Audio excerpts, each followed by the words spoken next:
अस्सलाम वालेकुम, क्या हाल चाल है? सबका ठीक ठाक है? अच्छा जी, पारा नंबर 13 आज हमने करना है और उसके मेन बेसिक जो उसमें सूरतें हैं वो सूरह यूसुफ जो हम पहले कर रहे थे पारा नंबर 12 से कंटिन्यू हो रही है और थोड़ा सा इसका पार्ट जो है पारा नंबर 13 के अंदर भी आ रहा है। तो हम सूरह यूसुफ को मुकम्मल करते हैं। सबसे पहले सूरह यूसुफ के बाद हमारे पास आएगी सूरह राद। अच्छा, अब सूरह यूसुफ में हमने यहाँ तक पढ़ा था कि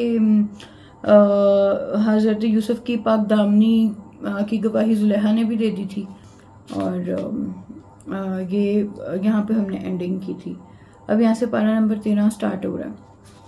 ठीक है, अब इसमें हमारे पास है जी, अब जब हज़रत यूसुफ की पाक दामनी साबित हो गई और फिर जो उस टाइम का बादशाह था उसने हज़रत यूसुफ को निकाला कैद से और बड़े ओहदे पर फाइज किया। जब हज़रत यूसुफ को ये अफसरी मिली, इस वक्त आप 33 ईयर्स के थे। ठीक है, और जब आप 40 वर्ष के हुए और बादशाह को आपके हुस्न तदबीर पर मुकम्मल इत्मीनान हो गया तो उसने अपना ताज जो है आपको दे दिया, आपको पहनाया, आपके सर पे रखा और शाही हलत पहनाया और अपनी हाथ तलवार भी दी और अपने तख्त पर बिठा दिया और तमाम अरकान सल्तनत को आपकी खिदमत में मुकर्रर किया और सल्तनत के तमाम उमूर आपके सुपुर्द करके खुद दस्तबरदार हुआ और यूसुफ को यूं सल्तनत मिली। और इसी वक्त एलान नबूवत किया हज़रत यूसुफ ने और 120 बरस के सन में इंतकाल फरमाया। अब मैं आयत नंबर 54 का तर्जुमा आपको बताती हूँ, उससे अगली तफसीर की आपको समझ आएगी। यकीनन बावकार और मोतबर यूसुफ ने कहा, जब आपने मेरी कदरदानी की है तो मुझे मुल्की खजाने पर मुकर्रर कीजिए, क्योंकि मैं इसका अमानतदार खजांची और इसके हिसाब किताब से भी वाकिफ हूँ। गर्ज यूसुफ शाही खजानों के अफसर मुकर्रर हुए और हमने यूसुफ को मुल्क मिस्र का काबिज बनाया कि इसमें जहाँ चाहे रहें। हम जिस पर चाहते हैं अपना फजल करते हैं और हम नेकोकारों के अजर को अकारत नहीं करते। ये अल्लाह पाक फरमा रहे हैं। और मिस्र में हज़रत यूसुफ जो है बादशाह के ओहदे पर फाइज हो गए थे, अफसरी मिली थी, खजांची भी बने थे। और कनान क्योंकि इनके बाप का गांव था, ये हज़रत याकूब का गांव। अच्छा, चूंकि कनान में कहत पड़ा हुआ था उस टाइम पे, तो इस वजह से यूसुफ के जो सौतेले भाई थे गला खरीदने के लिए मिस्र में आए और यूसुफ के पास गए तो उसने उनको फौरन पहचान लिया। हज़रत यूसुफ ने तो पहचान लिया कि वही मेरे सौतेले भाई हैं जिन्होंने मुझे फेंका था, बेचा था। और वो लोग इनको ना पहचान सके, भाइयों ने नहीं पहचाना क्योंकि वो तो छोटे ही थे जब इनके साथ ये की थी हरकत भाइयों ने। जब यूसुफ ने इनके गले का सामान दुरुस्त कर दिया और वो रुखसत हुए तो यूसुफ ने उनसे कहा कि अब की आना तो अपने सौतेले भाई को जिससे घर छोड़कर आए हो मेरे पास लेते आना। क्या तुम नहीं देखते कि मैं तो यकीनन आप भी पूरा देता हूँ और मैं बहुत अच्छा मेहमान नवाज भी हूँ। बस अगर तुम इसको मेरे पास ना लाओगे तो तुम्हारे लिए ना मेरे पास कुछ गल्ला वगैरह होगा, ना तुम मेरे करीब ही आने पाओगे। यानी कि यूसुफ अपने सगे भाई जो उनके थे बिन्यामीन, उनको बुलवाना चाह रहे थे अपने पास। अच्छा, तो वो लोग कहने लगे कि हम दरख्वास्त कर जाते हैं, हम इसके वालिद से दरख्वास्त करते हैं, अपने वालिद से दरख्वास्त करते हैं और हम ज़रूर इसका काम, ये वाला काम करेंगे। और यूसुफ ने अपने मुलाजिम को हुक्म दिया कि इनकी जमा पूंजी बोरियों में चुपके से रख दो ताकि जब ये लोग अपने अहल याल के पास लौट कर जाएं तो अपनी पूंजी को पहचान लें और इस तमाम में शायद फिर पलट के आएं। गर्ज जब ये लोग अपने वालिद के पास पलट के आए तो सब ने मिलकर अर्ज की, ए अब्बा, हम आइंदा गले मिलने की ममानत कर दी गई है तो आप हमारे साथ हमारे भाई बिन्यामीन को भी भेजिएगा ताकि हम फिर गला लाएं और इसकी पूरी हिफाजत करेंगे। याकूब ने कहा, मैं इसके बारे में तुम्हारा एतबार नहीं करता, मगर वैसा ही जैसा इससे पहले इसके माँ जाए भाई के बारे में किया था, तो खुदा इसका सबसे बेहतर हिफाजत करने वाला है और वही सबसे ज़्यादा रहम करने वाला है। हज़रत याकूब ने कहा, मैं तुम्हारा एतबार नहीं करता कि तुमने पहले यूसुफ के साथ इस तरह किया था, तो मैं बिन्यामीन को तुम्हारे साथ नहीं भेज सकता। और जब इन लोगों ने अपने असबाब खोले तो अपनी अपनी पूंजी को देखा कि बहनें अब वैसे ही वापस कर दी गई है। तो अपने बाप से कहने लगा, ए अब्बा हमें और क्या चाहिए, देखिए ये हमारी जमा पूंजी तक हमें वापस दे दी गई है और गला मुफ्त मिला, अब बिन्यामीन को जानने दीजिए तो हम अपने अहलो अयाल के वास्ते गला लाएं और अपने भाई को पूरी हिफाजत करेंगे और एक बार शितरे गला और भरवा लाएंगे। ये जो अब की तरह दफा लेकर आए थे, थोड़ा सा गला है। याकूब ने कहा, जब तक तुम लोग मेरे सामने खुदा से अहद ना कर लोगे कि तुम इसको ज़रूर मुझ तक सही सालिम लेकर आओगे, मगर हाँ जब तुम खुद घेरे में आ जाओ तो मजबूरी है, वरना मैं तुम्हारे साथ हरगिज़ इसको ना भेजूंगा। जब हम नहीं भेजना चाह रहे थे हज़रत याकूब, लेकिन उन्होंने अहद लिया। जब इन लोगों ने इनके सामने अहद कर लिया कि हम लोग जो कह रहे हैं खुदा का उसका जामिन है, और याकूब ने नसीहतन चलते वक्त बेटों से कहा, ए फर्जन देखो खबरदार, सब के सब एक ही दरवाजे से ना दाखिल होना कि कहीं नजर ना लग जाए, और मुतफर्रिक दरवाजों से दाखिल होना, और मैं तुमसे इस बला का जो खुदा की तरफ से आए कुछ भी टाल नहीं सकता। हुक्म तो दरअसल खुदाई के वास्ते है, मैंने इसी पर भरोसा किया है और भरोसा करने वालों को इसी पर भरोसा रखना चाहिए। अच्छा, अब जब ये भाई जिस तरह इनके वालिद ने हुक्म दिया था इसी तरह मिस्र में दाखिल हुए, मगर जो हुक्म खुदा की तरफ से आने को था उसे याकूब कुछ भी टाल नहीं सकते थे। मगर हाँ, याकूब के दिल में एक तमन्ना थी जिसे उन्होंने यूं पूरा कर लिया, क्योंकि इसमें तो शक नहीं कि इसे चूंकि हमने तालीम दी थी, साहिब इल्म ज़रूर था मगर बतेरे लोग इससे भी वाकिफ नहीं। और जब ये लोग यूसुफ के पास पहुंचे तो यूसुफ ने अपने हकीकी भाई को अपने पास बगल में जगह दी और चुपके से इस बिन्यामीन से कह दिया कि मैं तुम्हारा भाई यूसुफ हूँ, तो जो कुछ बदसलूकियाँ ये लोग तुम्हारे साथ कर रहे हैं इसका कुछ रंज ना करो। फिर जब यूसुफ ने इनका साजो सामान, सफ़र, गल्ला वगैरह दुरुस्त करा दिया तो अपने भाई के असबाब में पानी का कटोरा यूसुफ के इशारे से रखवा दिया गया। जो बिन्यामीन के यानी के सामान के अंदर एक कटोरा रख दिया गया, हजरत यूसुफ ने रखवाया। फिर एक मनादी ललकार के बोला कि ए काफिला वालों, हो ना हो यकीनन तुम ही लोग चोर हो। ये सुनकर ये पुकारने वालों की तरफ फिर पड़े और कहने लगे, आखिर तुम्हारी क्या चीज़ गुम हो गई है। उन लोगों ने जवाब दिया कि हमें बादशाह का प्याला नहीं मिल रहा और मैं इसका जामिन हूँ कि जो शख्स इसको हाजिर करेगा इसको एक गला इनाम मिलेगा। तब ये लोग कहने लगे, खुदा की कसम, तुम तो जानते हो कि तुम्हारे मुल्क में हम फसाद करने की गर्ज से नहीं आए, हम कुछ लोग हैं और चोर तो नहीं है। तब वो मुलाजमीन बोले कि अगर तुम झूठे निकले तो फिर चोर की क्या सज़ा होगी। ये लोग बोल पड़े, इसकी सज़ा ये है कि जिसके बोरे में ये प्याला निकलेगा वो खुद इसका बदला है, यानी कि वो यहीं पे रहेगा, हम उसको साथ नहीं लेके जाएंगे, तो वो माल के बदले में गुलाम बना लिया जाए। हम लोग तो अपने यहाँ जालिमों चोरों को इसी तरह सज़ा दिया करते हैं। बस यूसुफ ने अपने भाई के सामान के खुलने के कबल दूसरे भाइयों की तलाशी भी ली। इसके बाद आखिर में इसके जो प्याला था यूसुफ ने अपने भाई के सामान से बरामद किया। यूसुफ को भाई के रोकने की हमने यूं तदबीर बताई, अल्लाह मियां कह रहे हैं, वरना बादशाह मिस्र के कानून के मुताबिक अपने भाई को रोक नहीं सकते थे। तो इस तरह उन्होंने अपने भाई को रोका। मगर हाँ, जब खुदा चाहे हम जिसे चाहते हैं इसके दर्जे बुलंद कर देते हैं। और दुनिया में हर साहिब इल्म से भरकर एक और आलिम है।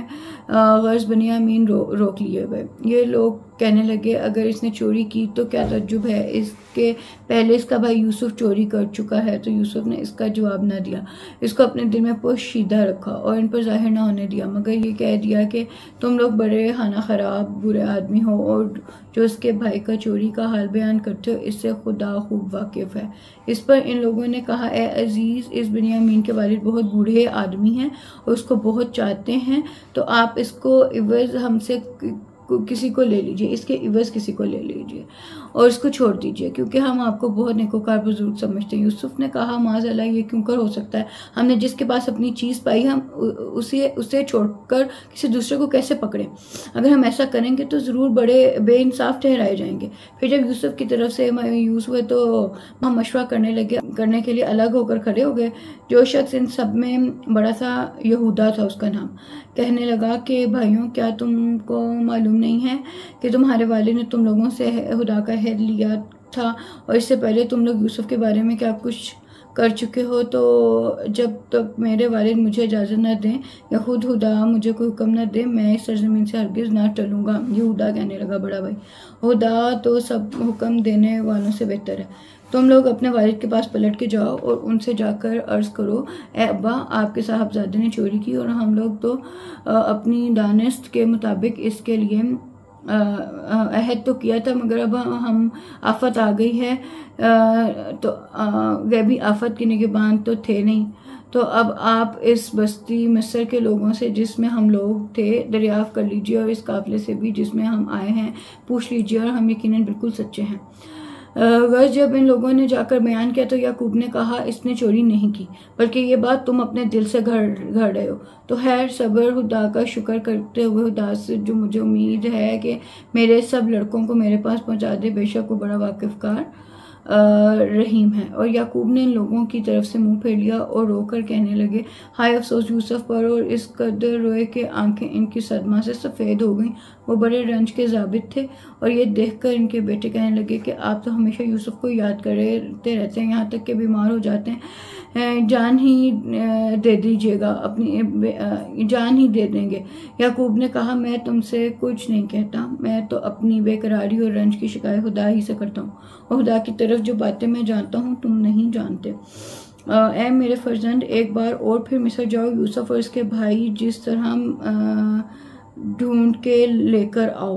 उन्होंने कहा, नहीं, मेरे बच्चे वापस लेकर आओ। खुदा की रहमत से नाउमीद ना हो के, क्योंकि खुदा की रहमत से सिवाय काफिर लोगों के और कोई नाउमीद नहीं हुआ करता। फिर जब ये लोग 3 बार यानी यूसुफ के पास गए तो बहुत गिड़गिड़ा कर अर्ज़ की कि अजीज़, हमको और हमारे सारे कुंबे को कहत की वजह से बड़ी तकलीफ हो रही है और हम कुछ थोड़ी सी पूंजी लेकर आए हैं, तो हमको इसके इवज़ पूरा गल्ला दिलवा दीजिए और कीमत ही पर नहीं हुई हमको अपना सदका हिरात दीजिए। इसमें तो कोई शक नहीं कि खुदा सदका देने वालों को जज़ाए खैर देता है। अब तो यूसुफ से न रहा, क्या कहा, तुम्हें कुछ मालूम है कि जब तुम जाहिल हो रहे थे तो तुमने यूसुफ उसके भाई के साथ क्या क्या सलूक किया। इस पर वो लोग चूके और कहने लगे, हाँ, क्या तुम ही यूसुफ हो? यूसुफ ने कहा, मैं ही यूसुफ हूँ और मेरा भाई, बेशक खुदा ने, और ये मेरा भाई, बेशक खुदा ने मुझ पर अपना फजल व करम किया।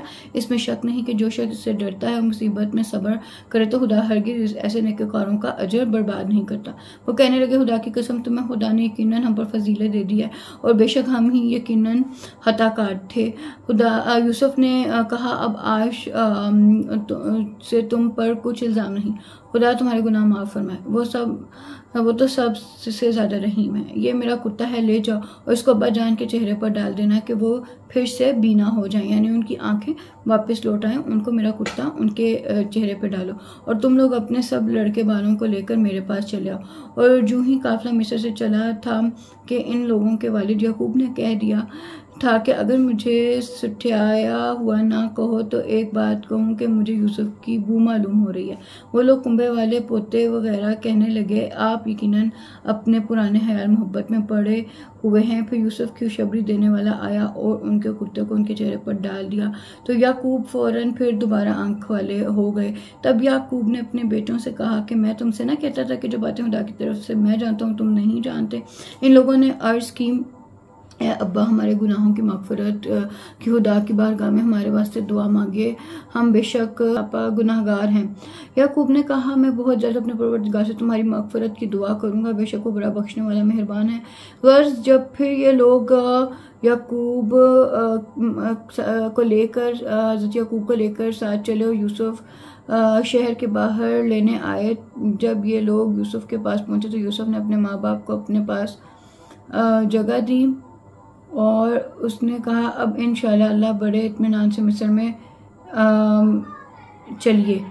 गर्ज पहुंचकर यूसुफ ने अपने बाप माँ को तहत पर बिठाया और ये सब के सब यूसुफ की ताजीम के वास्ते इनके सामने सजदे में गिर पड़े। उस वक्त यूसुफ ने कहा, ए अब्बा, ये ताबीर है मेरे इस पहले ख्वाब की कि मेरे परवरदिगार ने इससे सच कर दिखाया। बेशक उसने मेरे साथ एहसान किया जब उसने मुझे कैदखाने से निकाला और बावजूद ये कि मुझ में और मेरे भाइयों में शैतान ने फसाद डाल दिया था, इसके बाद भी आप लोगों को गांव से शहर में ले आया और मुझसे मिलवा दिया। बेशक मेरा परवरदिगार जो कुछ करना चाहता है इसकी तदबीर खूब जानता है, बेशक वो बड़ा वाकिफकार हकीम है। इसके बाद यूसुफ ने दुआ की, परवरदिगार तूने मुझे मुल्क भी अता फरमाया और मुझे ख्वाब की बातों की ताबीर भी सिखाई। ए आसमानों और ज़मीन के पैदा करने वाले, तू ही मेरा मालिक सरपरस्त है, दुनिया में भी और आखिरत में भी। तू मुझे दुनिया से मुसलमान उठा ले और मुझे नेकोकारों में शामिल कर। अच्छा, हज़रत यूसुफ के कुर्ते की क्या स्टोरी है पीछे। ये वही कुर्ता था जो आग में पड़ने के वक़्त हज़रत इब्राहीम को हज़रत जिब्राइल ने बहिश्त से लाकर पहनाया था और हज़रत याकूब ने हज़रत यूसुफ के रुखसत होने के वक़्त बाजू पर बांध दिया था और जब कुएं में गिरे थे तो हज़रत जिब्राइल ने खोलकर इसे पहना दिया था। और इस कुर्ते की हैसियत ये भी थी कि जब किसी बीमार पर डाला गया तो फ़ौरन मर्ज़ ज़ाइल हो गया और इसी से वजह से हज़रत याकूब फ़ौरन बीना हो गए। वर्ष जब फर्जंदाने याकूब इसे लेकर मिस्र से बाहर निकले और सहरा में पहुंचे तो बहुक्म खुदा सबा ने इसकी खुशबू 10 मंजिल से हज़रत याकूब के दिमाग तक पहुंचा दी थी और जब ही से बिशारत को बादे सबा की तरफ मंसूब करते हैं। हमने बादे सबा का लफ्ज़ भी कितना सुना है और हज़रत याकूब के उन्हें पहले ही खुशबू कैसे आ गई थी कुर्ते की, क्योंकि वो लेके आ रहे थे वापस। हज़रत यूसुफ ने अपना कुर्ता दिया था कि मेरे बाप के आंखों पे जाके डाल दें ताकि वो बीना हो जाएं। तो ये इस कुर्ते की खसूसियात भी मैंने आपको कुछ बता दी। और हज़रत यूसुफ का निकाह जो है वो ज़ुलेहा से हुआ था और ये मैं आपको सुनाती हूँ। जब साबिक अजीज़ मिस्र जिसका नाम कतफीर था और ज़ुलेहा का वो शोहर था जिन्होंने हज़रत यूसुफ को पाला बड़ा किया, तो कहत के ज़माने में ज़ुलेहा बहुत मोहताज हो गई थी, यहाँ तक कि भीख मांगने लगी थी। लोगों ने इससे कहा, तू हज़रत यूसुफ के सामने क्यों नहीं जाती। वो बोली, हया आती है। जब लोगों का ज़्यादा असर हुआ तो एक दिन खड़ी हुई जब हज़रत यूसुफ की सवारी इधर से गुजरी तो बेसाख्ता इसकी ज़ुबान से निकला, पाको पाकीज़ा है वो खुदा जिसने बादशाहों को नाफरमानी की वजह से गुलाम बना दिया, यानी ज़ुलेहा को, और गुलामों को फरमाबरदारी की वजह से बादशाह।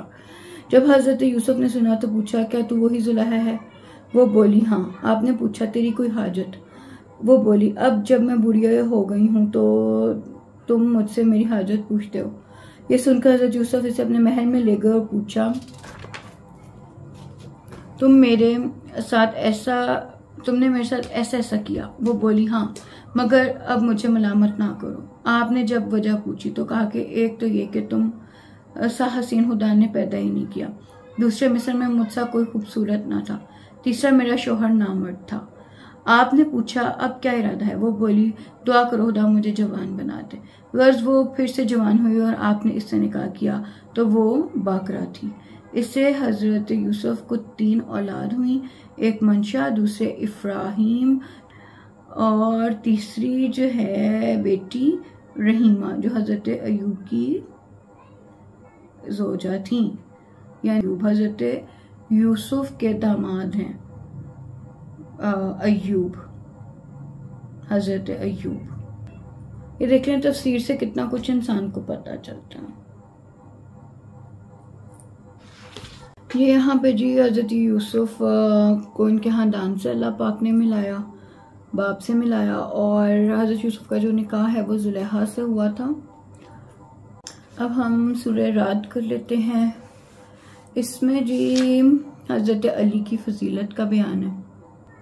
खुदा फरमाता है कि हर कौम के लिए एक हदायत करने वाला है और रसूल ने इसको मुनहसर कर दिया ज़ाते अली में, तो क़यामत तक हर कौम के हादी हज़रत अली होंगे और इनकी औलाद। ठीक है। और जी इस सूरा में हमारे पास शजर तूबा का जिक्र है कि जन्नत का एक दरख्त है शजर तूबा, जिसकी हर शाह मोमिनीन के घरों में गिरती है। इसको अल्लाह ने अपनी कुदरत से बोया है, फरिश्तों ने इसे कायम रखा है। इसकी जड़ें रिजवान यानी कि ये जन्नत में एक नहर है उसका नाम है, और पानी तस्नीम से है। तस्नीम भी जन्नत की नहर है और रिजवान भी जन्नत की नहर है। तो शजर तूबा की जो जड़ें हैं वो रिजवान और पानी जो है वो तस्नीम से है।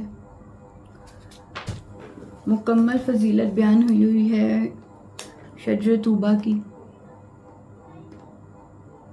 तूबा बहिश्त में एक दरख्त है जिसकी जड़ अली इब्न अबी तालिब के घर में है, और जन्नत में कोई घर ऐसा नहीं जिसमें इसकी शाखों में से एक शाख ना हो। और फिर इब्न अबी हातिम ने एक दूसरी हदीस में रवायत की है कि खुदा ने इंजील में हजरत ईसा के पास वही भेजी कि ए ईसा मेरे काम में सही करो और लव ना समझो और मेरी बात सुनो और मेरा कहा मानो। ए बतूल बाकरा के बेटे, मैंने तुमको बगैर बाप के पैदा किया और तुमको और तुम्हारी माँ को सारे जहान के लिए कुदरत की निशानी बनाया। तो तुम मेरी इबादत करो और मुझे पर भरोसा रखो और किताब को मजबूती से पकड़े रहो। हजरत ईसा ने अर्ज की, खुदाया मैं कौन सी किताब मजबूती से पकड़ूं? हुक्म हुआ इंजील को मजबूती से लिए रहो और सिरसरिया ना वालों के सामने इसको बयान करो, और इनको खबर दो कि मेरे सिवा कोई माबूद नहीं, मैं हय्युल कय्यूम हूँ, कभी फना ना होगा। और तो खुदा और उसके रसूल नबी उम्मी पर जो आखिरी ज़माना में होगा ईमान लाओ और इसकी तस्दीक करो और इस नबी की मुताबिक करो जो ऊंट पर सवार, बदन पर बाल के कपड़े, हाथ में असा और सर पर ताज रखेगा। इसकी आंखें बड़ी बड़ी होंगी और दोनों भवें मिली होंगी। साहिब किस्सा होगा, इसकी नस्ल इस मुबारक औरत से जारी होगी जिसका नाम हदीजा होगा।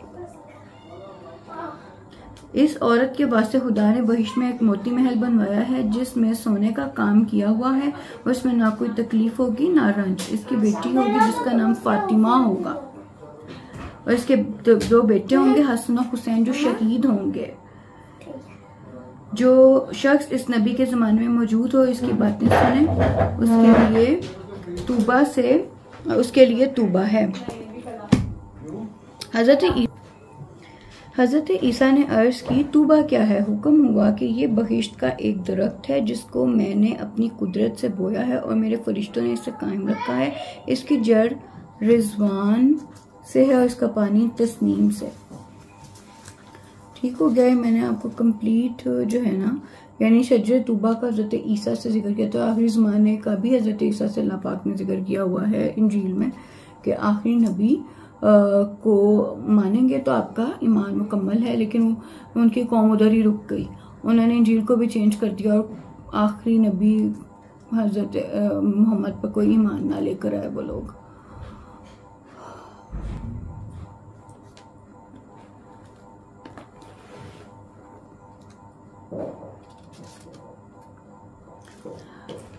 अच्छा, शजर ज़क़ूम क्या है? शजर ज़क़ूम जहन्नुम का दरख्त है।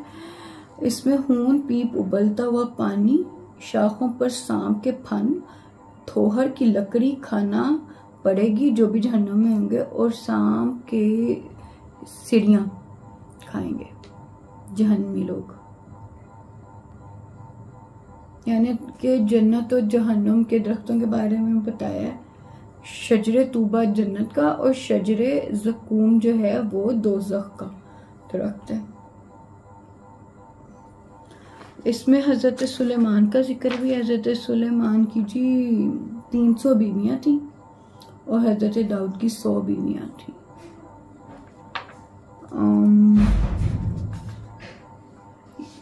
और अब हम सूरह इब्राहिम करते हैं।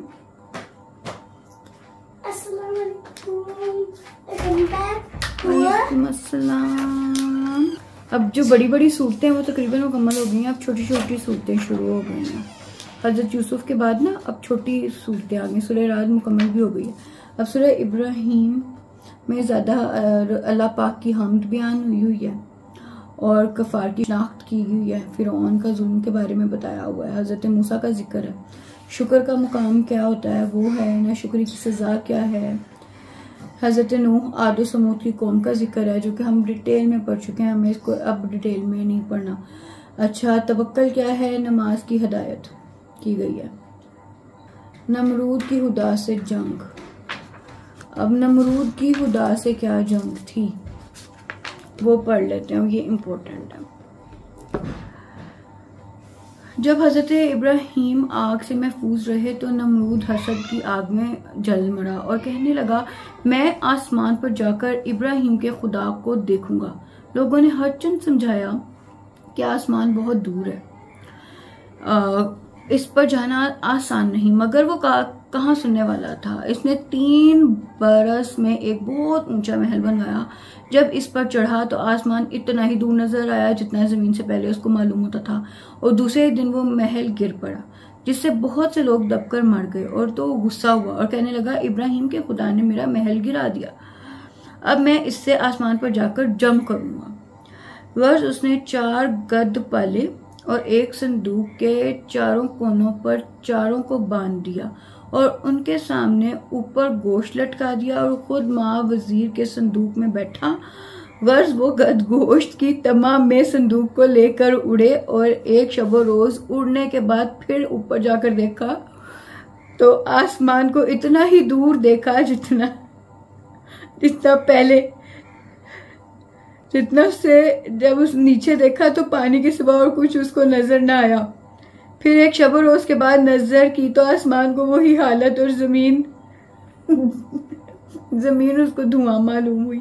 उसी वक्त नमरूद को गुस्सा आया और गोश्त को नीचे लटका दिया तो गधों ने नीचे का रुख किया तो फिर उसको नीचे आना पड़ा।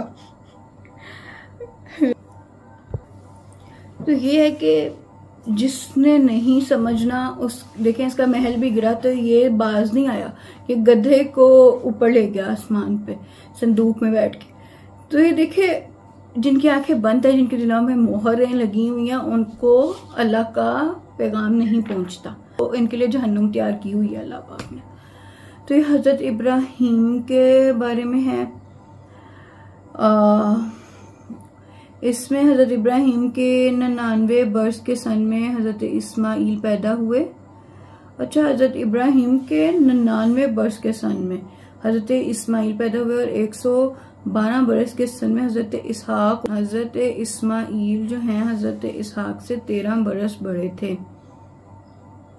अच्छा जी, हजरत इब्राहीम जो है वो शाम में रहते थे। जब हजरत हाजरा से इस्माइल पैदा हुए तो चूंकि हजरत सारा बांझ थी, सोकन का लड़का होते ही हसद की आग भड़क उठी। आखिर जब इन दोनों में किसी तरह न बनी, हजरत इब्राहीम हाजरा और इस्माइल को लिए हुए खुदा के हुक्म से मक्का के मैदान में आए, जबकि वहाँ हाँ जी जाके चला लो, जबकि वहाँ पहाड़ के सिवा कुछ हाक न था और चूंकि सारा से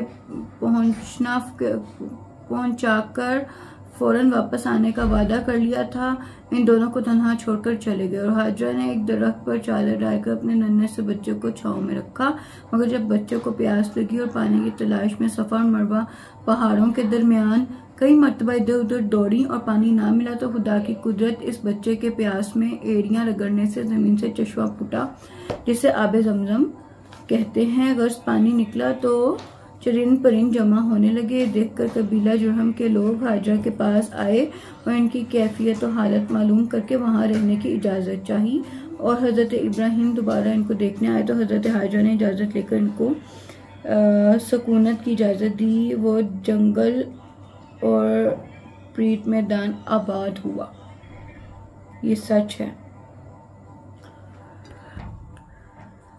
जब हजरत इस्माइल जवान हुए तो दोनों बाप बेटे ने मिलकर खाना काबा इस जगह बनाया जहां खुदा ने हजरत आदम के वास्ते एक कुबा नाजिल किया था और तूफान नूह के वक़्त उठा लिया गया था। इसी वजह से इसको बैतुल अतीक पुराना घर कहते हैं। गज यूं खुदा का घर और मक्का बना। यहाँ पे जी पारा नंबर 13 जो है वो हमारा मुकम्मल हो रहा है। अब पारा नंबर 14 इंशाल्लाह कल करेंगे। ठीक है जी, खुदा हाफिज़।